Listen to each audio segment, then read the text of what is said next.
Okay, so we're digging into correcting my E92 M3, and I normally wouldn't process the car this way, but it just worked out that I had the car on the lift, had it up high, I had my buddy helping me. He was working on the side of the car. Normally I would work top down, but I've saved the carbon fiber roof for last. There's a few weird looking spots on it, and it just worked out that now I've got to do this part last. And so, you know, what we're going to do is we're going to do the full process of correcting it. So I'm going to have to figure out what works, because the clear on the carbon fiber should be the same clear as the rest of the car. I think it'll react the same, but it may not. And so we're going to assess the situation. We're going to start with microfiber and Jescar correction compound. So this is Meguiar's microfiber cutting pad. I'm going to use a combination of my LHR 15 Mark II. This is the Rupes 15 millimeter orbit polisher. We'll probably, on the edge work, probably use my 3-inch. And I want to play with, I haven't played with it yet in the video series, this is the triple action machine. This is the LTA 75, which is a little different than the traditional higher speed dual action polisher. This one has, you can notice, the gear set makes it a little bulkier. This has a little more torque. So I'm just interested to play with this one, see, you know, which one I like more. I don't think it makes sense to have both of them unless you're doing this for a living. But you know, one of the two I think makes sense. I'm in love with this machine, the LHR 75. So we're going to use these two in combination with the Jescar to correct out the roof. And then, since this is the last section of the car that I need to work on, I'll go right to finishing. So we'll just make this one episode in the series, correcting the carbon fiber on the M3. So let's head over to the car. First thing we need to do is blow out the pads and get them prepared. So let me just show you that real quickly, and then we'll go over and get started. This is an older pad, a pad that I've used several times. You can reuse these pads as long as you wash them out. So I just agitate them, and then we're going to go blow them out, and then we'll prime them. So let's go blow out our pad in a garbage can. So I've showed this earlier, but this is just some glass cleaner, just because this is the spray bottle I have. So I'm going to just soak down the garbage can, which is filled with polish residue, which just helps capture some of it. I know a lot of people love the Tornador.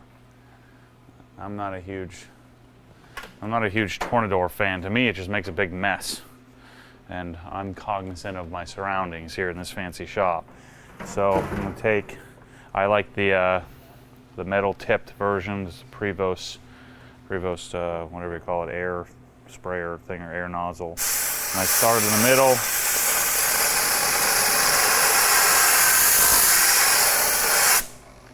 So we take an older pad and we really clean it up.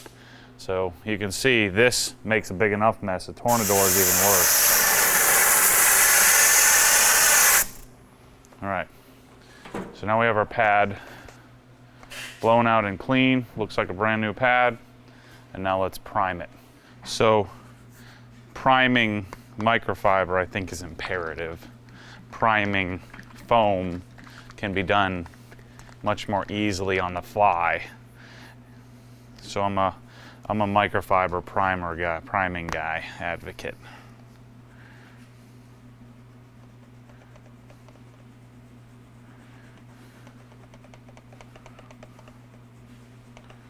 Now that I have my fancy buttering tool, I don't have to use my hand anymore. This looks like this might be this older pad's last go. It's probably going to mat up quite a bit. My new pad cleaning procedure is I clean them in the sink with Dawn, and then I follow with Micro Restore to clean up the pad or the residue. Okay, so let's go assess the roof, show you what we're working with. So since we have the whole side of the car polished, you need to be really careful not to lean on it. But I'm going to clean up the surface first, because we've been polishing all day yesterday. I have probably 10 man hours into compounding. Yeah, they really did change the scent of this eraser. It doesn't smell nearly as good. So from here it probably looks great, but we get our light, and actually it doesn't look too bad, does it? It's just really hard. It's a lot harder to see all the business going on here on a black. See this circle, weird looking. It almost looks like maybe he was using a suction cup, like maybe a bike mount right there. There's a circle. I hope we can get that out, but I'm not counting my chickens. Okay, so carbon fiber, especially clear-coated carbon fiber, really shouldn't react a whole lot differently than the rest of the car. The only thing that may be different is the amount of heat buildup we get. But since we're only making 3 or 4 passes with our microfiber cutting pad, we really shouldn't have much of an issue. So I'm interested to see if I get that circle mark out. We're certainly going to clear up any scratches and swirls. You should have heard the contamination that was on this darn thing when we first started. So I've got 2 dots of Jescar correcting compound. I'm going to just kind of spread it around, slow down to speed 2, and I'm going to spread a roughly 2 foot by 2 foot area to spread the polish. Jump up to speed 4. I'm going to lean in with about 20 pounds of pressure. And I'm going to go nice and slow.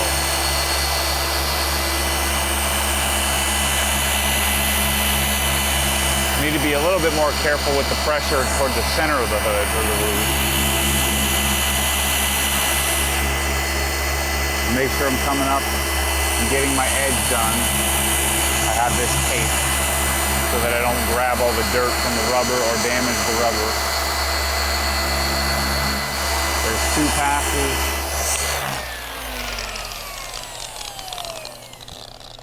So let's see what we got. I found that the clear coat on this car in general has been on the medium to hard side. Man, that looks good. Oh, this is the best. This is the part I've been waiting. This is part of the reason why I saved the best for last. Yep. I don't really need to do anything else. I'll turn the lights off when I'm completely done with the roof, and I'll spot treat any deeper scratches. It's just harder to see them than it is on the blue paint because the carbon fiber kind of throws you off a little bit. All right, so what I'm probably going to do is I'll do this section here. So I'm going to do up to the edge with a 3-inch. So I think I'll go to the center next. Do the bulk of the roof. Make sure I blow out my pad. I tend to get lazy about spreading it. And just go right into it. Notice my speed. Not erratic. Slow and controlled. Try to keep my pad as flat as possible. So that means this hand is just guiding while this hand is my left hand is doing all the work.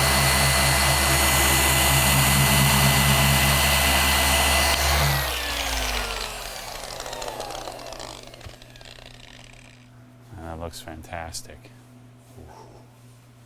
Heat is under control. You know, if you keep making pass after pass after pass, you can start to build up some serious heat. So I'll end up using this one pad, and I mean I can do the whole roof with a single pad, not have to swap it out. So as I'm coming up to the edge here, I want to make sure that I'm bringing the edge of the backing plate up to the edge, and not just the pad. I'm also not rolling over. I want to make sure I get the edge.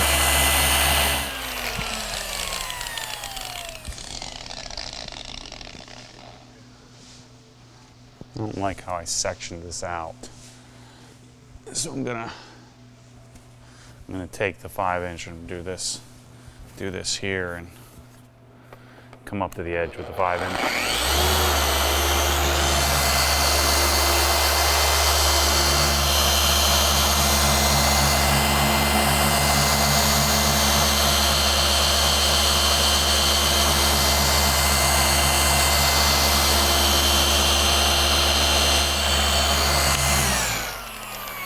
see if we got that circle mark out. Nice. I wasn't sure if that was going to come out. Gone. Very nice. Okay, so I'm going to keep working the compound on the roof. We'll get the whole roof, then we'll get the lights in here and show you the result, and then we'll get to finishing polish this. So I found a nastier scratch, and now I lost it. It was right around here somewhere. Notice how this sounds a lot different than the other one. Really smooth. Dang it, I can't find that scratch.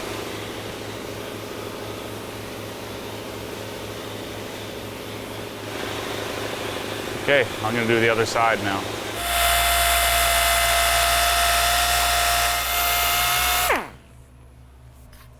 It's pretty slick.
So sometimes you can get lazy, like I just did here.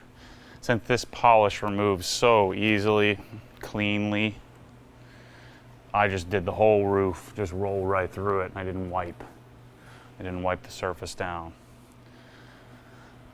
Some polishes you want to get off right away. I mean, there's no advantage to leaving a polish on, like a wax. You'd want to leave it on longer, but we don't want to do that with this. We want to get it done. Okay, so that's our compounding step, or our correcting step. So let's go turn the lights off, show you what it looks like. I want to make sure that I'm not missing any spots that I need to spot treat with the 3-inch, if there are any deeper scratches or anything. But man, this came out way better than I thought it would. So here's what we've got. So I've got my bottle here, Jescar, where I'm going to start and just kind of work my way through this thing.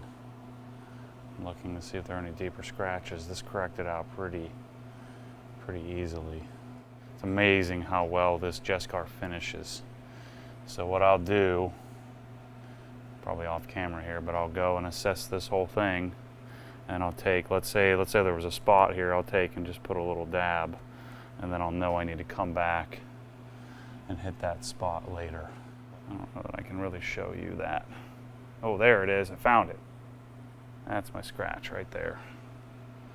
That's the one I was looking for earlier. Looks like that's all one big continuous scratch. So that's what we'll do. Yeah, this didn't correct out nearly as well as I thought it did. Now I'm seeing them. This angle from the floor is better. Looks like spot treat probably isn't going to be the way to go. Looks like it's going to be complete repolishing. Okay, since I've got 1,000 spots, this is a Lake Country HDO pad. So we're going to grab all these spots and basically just repolish the whole darn car. So I'm going to move these out of the way here.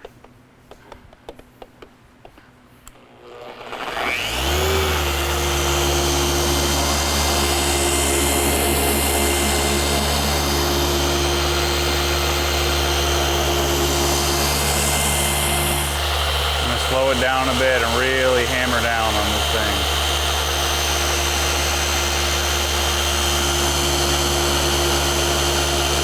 You know, I may end up with some swirl marks in the future over time, but I'm not going to end up with scratches like this. So I'm just going to hammer down on it to really get these out.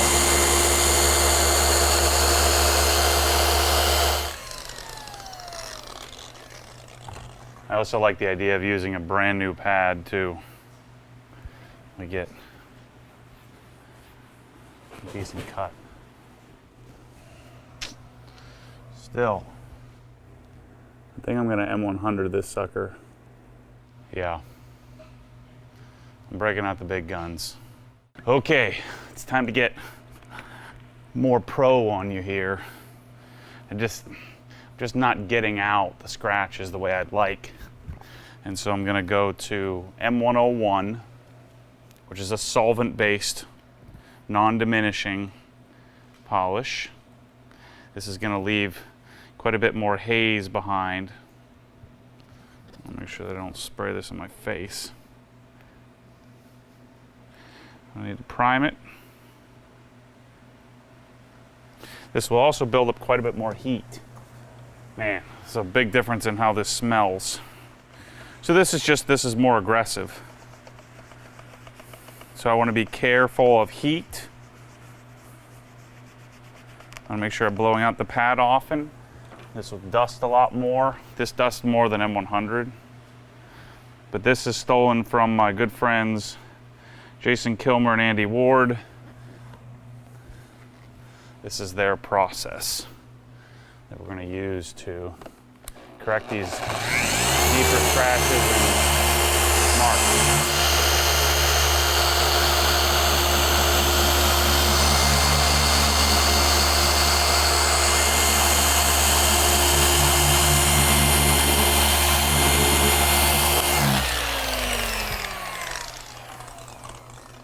So let's see what we got. I should probably tape this too. I'm avoiding giving up to the edge. I've already corrected most of that with the Jescar.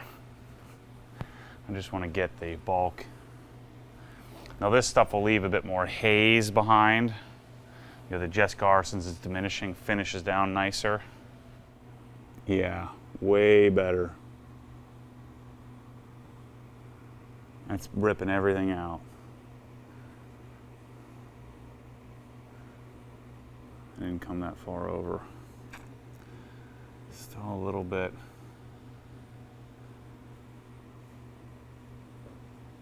I'm gonna have to draw the line at some point.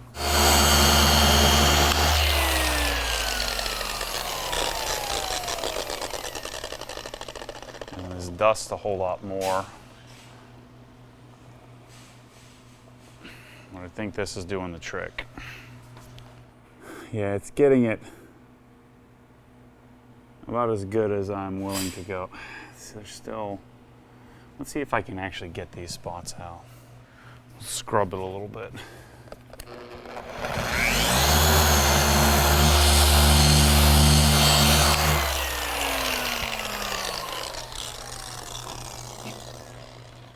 Yeah, it looks like if I spot treat,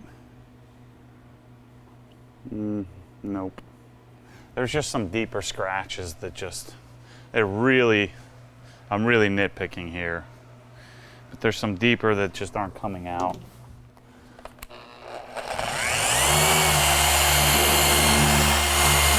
Another technique is to not cross hatch, just to go back and forth like this. And because it's a solvent base, it'll build up a little more heat. You can move a little bit quicker. You know, Jason Kilmer doesn't do cross hatching, they just go back and forth, doing overlapping passes. So I'm just gonna go through and do the rest of the bulk of the roof with M101, and then we'll go to finishing.